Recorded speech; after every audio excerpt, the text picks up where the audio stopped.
Good morning बच्चों। आज आप लोग समुच्चय में समुच्चयों का सम्मेलन पढ़ेंगे।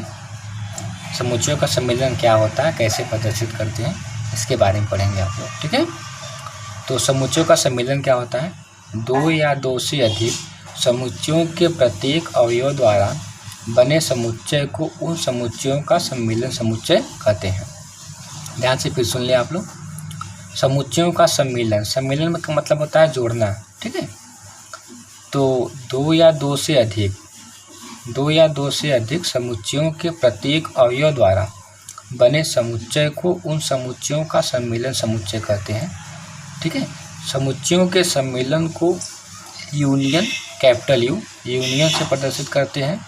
इसे यूनियन भी कहते हैं या कप भी कहते हैं। एक कप मॉडल दिखने में लगता है तो इसे कप भी कहते हैं। ठीक है, ध्यान से फिर देख लें। जो समुच्चयों का सम्मेलन है, समुच्चयों का सम्मेलन से यूनियन कहते हैं। इसे यू से प्रदर्शित करते हैं।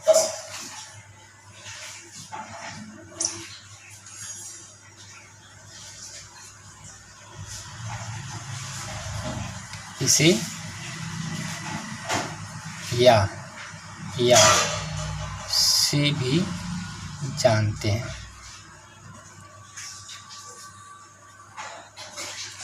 जैसे ए यूनियन बी या बी यूनियन सी, से हम इस प्रकार पढ़ेंगे।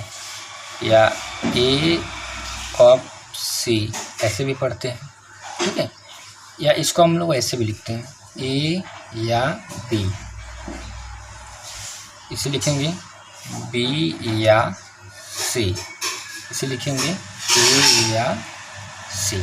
अर्थात जो समुच्चयों का सम्मेलन होता है उसे यूनियन, यू से, कैपिटल यू से या अक्षर से प्रदर्शित हम करते हैं।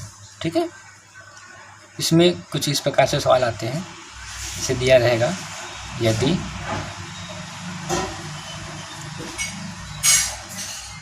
समुच्चय ए इक्वल टू कुछ भी दिया गया हो 1 3 5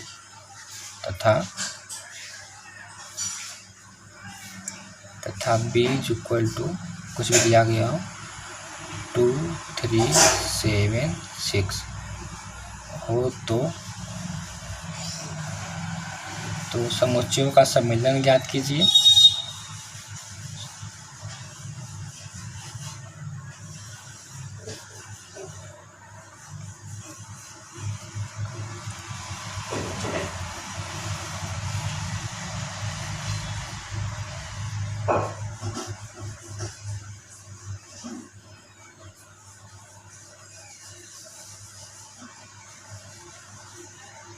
ठीक है, ऐसे लिखा होगा।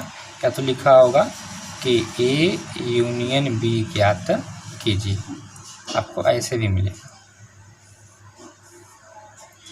ठीक है, तो हम लोग हल में लिखेंगे, दिया है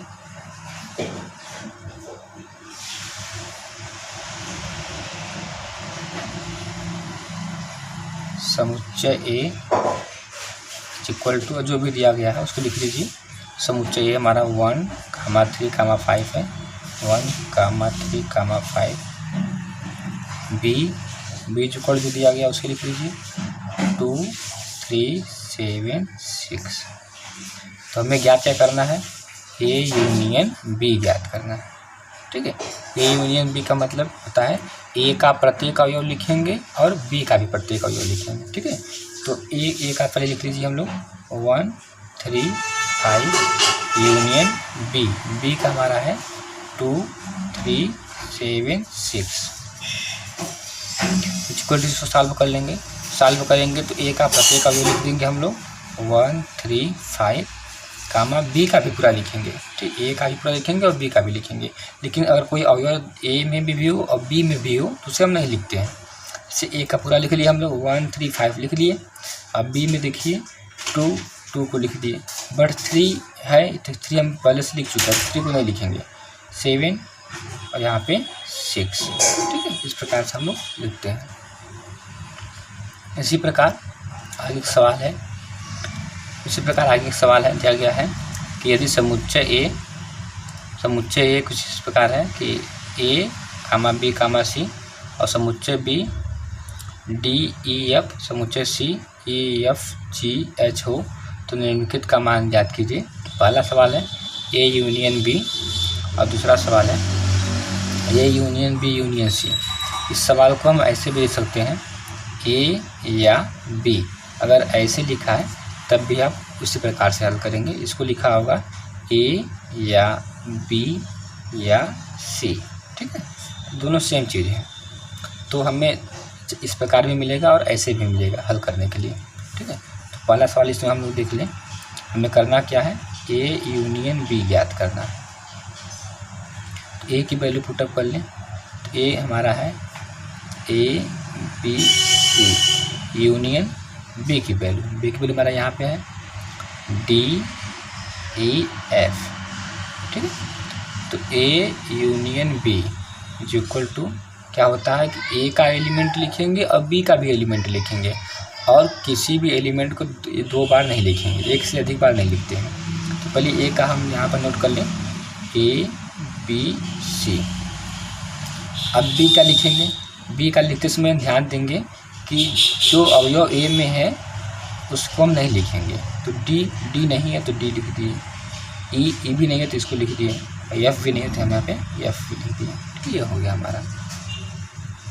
इसी का 2 नंबर सवाल है, उसमें कहा गया है A union B union C, इसकी वैल्यू पुटअप करिए। A की वैल्यू हमारा यहाँ पर है A B C union B की वैल्यू यहाँ पर है D E F यूनियन, और C की वैल्यू है E F G H।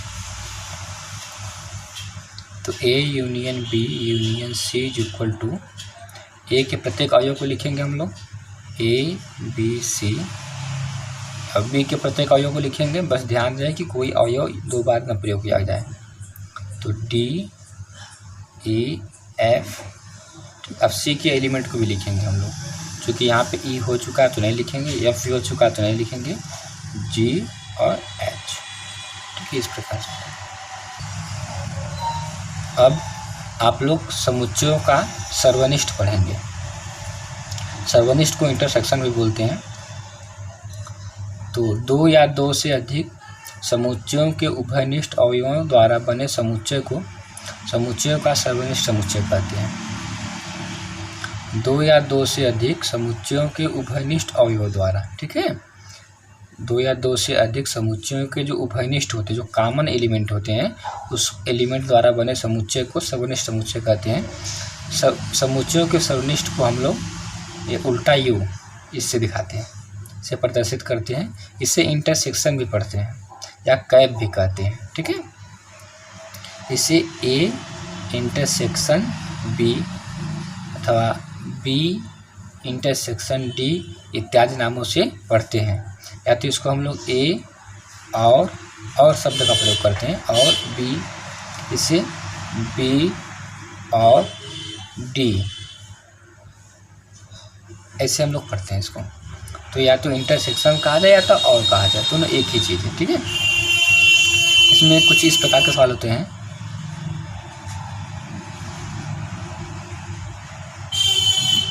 दिया गया है यदि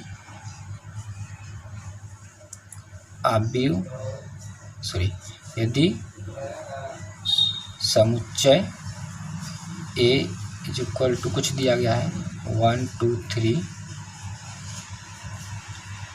तथा बी दिया गया है 2 3 4 5 हो तो ए इंटरसेक्शन बी का मान ज्ञात कीजिए।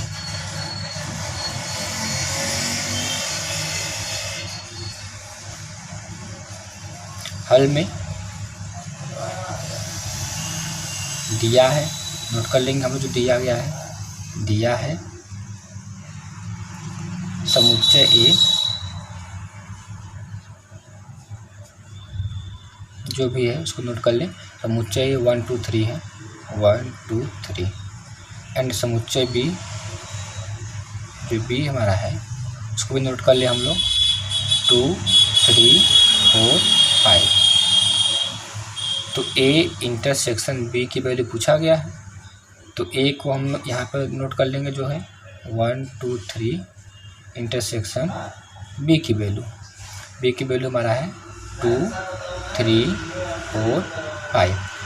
तो ए इंटरसेक्शन बी हल करते समय ध्यान रहे कि जो उभयनिष्ठ अवयव होते हैं, जो कॉमन एलिमेंट होते हैं, बस उसी को लिखते हैं। इंटरसेक्शन ज्ञात करते समय ए बी में जो उभयनिष्ठ होते हैं बस उसी को लिखते हैं। तो यहाँ पे 2 है, इसमें भी 2 है तो 2 लिखाएगा, उभयनिष्ठ है, दोनों में है। 3 यहाँ भी, 3 यहाँ भी, तो 3 लिखाएगा। 1 इसमें है लेकिन इसमें नहीं है, 4 इसमें है तो पर ए में नहीं है, ठीक है। तो इन दोनों में जो उभयनिष्ठ हो बस वही लिखाएगा। अगर उभयनिष्ठ नहीं है तो रिक्त समुच्चय 5 हो जाएगा, ठीक है। अगला सवाल कुछ इस प्रकार है, यदि समुच्चय ए इज इक्वल टू 1 2 3 और समुच्चय बी जो है और 5 6 7 तथा समुच्चय सी जो है वह 6 7 8 9 हो, तो निम्नलिखित का मान ज्ञात कीजिए। इसमें 2 सवाल दिया गया है। पहला है ए इंटरसेक्शन बी ज्ञात कीजिए, दूसरा है A union B intersection C ज्ञात कीजिए। तो सबसे पहले हम लोग पहला सवाल देखेंगे, ए इंटरसेक्शन बी।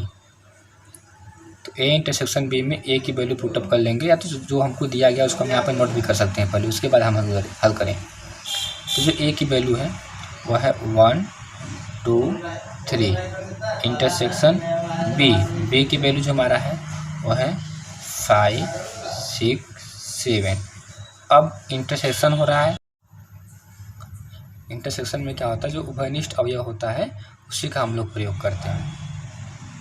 तो अब देखिए इन दोनों में उभयनिष्ठ कोई है, समुच्चय ए समुच्चय बी में कोई कॉमन है, कोई कॉमन नहीं है, ठीक है। कॉमन नहीं है तो इसको हम लोग लिख देंगे रिक्त समुच्चय 5 लिख देंगे, ये आपका आंसर हो गया, ठीक है। और इसका 2 नंबर जो सवाल हमारा है, 2 नंबर में देखिए क्या दिया है, लिखा है इसमें ए यूनियन बी और इंटरसेक्शन सी, ठीक है। सॉल्व कर लिए पहले, या तो इसको हम अलग अलग पार्ट में हल करें, पहले ए यूनियन बी ज्ञात करें, बाद में इंटरसेक्शन सी ज्ञात करें, या तो एक साथ ही हम लोग हल कर सकते हैं, ठीक है। तो एक साथ ही हल करिए। यहाँ पर हम लोग कोष्टक ऐसे लगा दें, छोटा सवाल, ए की वैल्यू पुटअप कर लें, ये हमारा है 1 2 3 यूनियन है, तो यूनियन बी, तो बी की वैल्यू हमारा यहाँ पर है 5 6 7, ठीक है। कोष्टक 1 इंटरसेक्शन सी कर लीजिए। अब ये बात सी की वैल्यू पुटअप हम लोग कर लेंगे, पहले कोष्टक को हल कर लें तो इक्वल टू जाएगा। यहाँ पे देखिए यूनियन है, यूनियन में क्या होता है कि ए का भी अवयव लिखाता है और बी का भी अवयव लिखाता है, अब कोई अवयव 2 बार नहीं लिखाता है। तो इसमें हम ए का अवयव लिख देंगे 1 2 3, अब बी का भी अवयव लिखेंगे, लेकिन कोई अवयव 2 बार नहीं लिखेंगे। तो यहाँ पे कोई अवयव 2 बार यहाँ पे नहीं है, इसे हम लोग 5 6 7 कर लेंगे। इंटरसेक्शन सी, तो सी की वैल्यू हम यहाँ पर है, इसको लिख लें, तो 6 7 8 9।